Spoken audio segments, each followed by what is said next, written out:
మనలో చాలామందికి రిపబ్లిక్ డేని సెలబ్రేట్ చేసుకోవడం తెలుసు. కానీ ఎందుకు సెలబ్రేట్ చేసుకుంటాము అన్నది చాలా తక్కువ మందికి తెలిసి ఉంటుంది.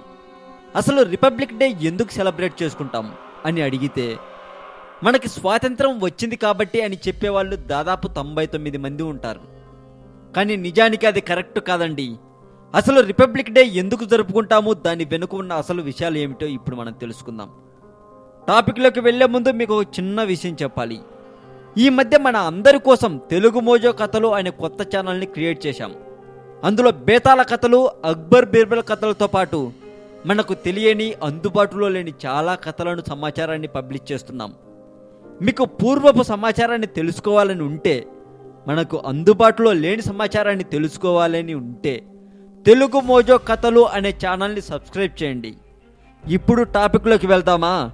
బ్రిటిష్ వారితో యుద్ధం చేసి చావు బ్రతుకుల మధ్య కొట్టుమిట్టాడి ఎన్నో కష్టాల మధ్య, కన్నీటి మధ్య మన దేశాన్ని, మన హక్కులను, మన స్వేచ్ఛను మనం సంపాదించుకున్నాము. ఈ విషయం ప్రతి ఒక్కరూ గర్వంగా గుండెల మీద చెయ్యి వేసుకొని చెప్పుకోగలం. మనం పోరాడి గెలిచి తెచ్చుకున్న స్వాతంత్ర్యం అని. కానీ ఏమి లాభం? ఈరోజు మనలో చాలామందికి ఆగస్టు 15కి, జనవరి 26కి తేడా తెలియకుండా పోయింది. అసలు రిపబ్లిక్ డే అంటే ఏమిటి అని అడిగితే కొంతమందికి ఏమి చెప్పాలో కూడా తెలియట్లేదు. రిపబ్లిక్ డే గణతంత్ర దినోత్సవం. ఇప్పుడు గణతంత్ర దినోత్సవం గురించి మనం తెలుసుకుందాం. భారతదేశానికి 1947 ఆగస్టు 15న స్వాతంత్రం వచ్చింది. ఈ విషయం మనకి బాగా తెలుసు. దేశానికి రాజ్యాంగం తయారు చేయడానికి రాజ్యాంగ పరిషత్ ఏర్పడింది. అయితే దీనికి అధ్యక్షుడిగా డాక్టర్ బాబు రాజేంద్ర ప్రసాద్ గారు ఎన్నికయ్యారు. 1947 ఆగస్టు 29న డాక్టర్ బిఆర్ అంబేద్కర్ గారు చైర్మన్గా రాజ్యాంగ ముసాయిదా కమిటీ ఏర్పాటు చేశారు. రాజ్యాంగం తయారు చేయడానికి ఎంతోమంది మేధావులు ఎన్నో దేశాల రాజ్యాంగాలను పరిశీలించి ప్రజాస్వామ్య విధానంగా రూపుదిద్దారు.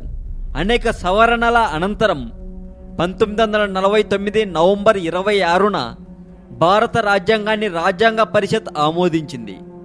భారత రాజ్యాంగానికి 2 సంవత్సరాల 11 నెలల 18 రోజుల కాలం పట్టింది. ప్రపంచంలోనే అతిపెద్ద లిఖిత రాజ్యాంగంగా గుర్తించబడింది.